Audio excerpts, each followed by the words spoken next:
अरब के रेगिस्तान में हुए एक ऐतिहासिक युद्ध के इस दिलचस्प विश्लेषण में चलिए शुरुआत करते हैं। सिर्फ 313 लोगों ने 1000 की विशाल सेना को कैसे हराया?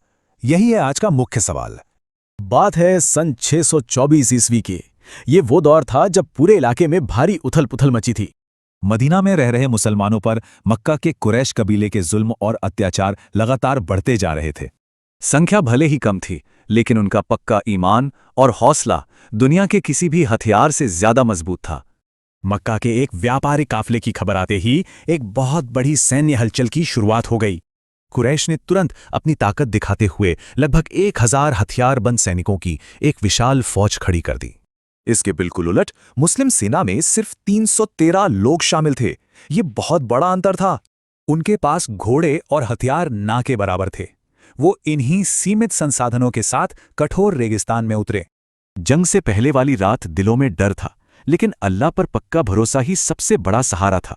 इतिहास बताता है कि पैगंबर मोहम्मद ने युद्ध से पहले की वो पूरी रात बहुत ही गहरी दुआ में बिताई। ये दुआ साफ दिखाती है कि हालात कितने गंभीर थे और उन्हें ईश्वरीय मदद पर कितना अटूट विश्वास था।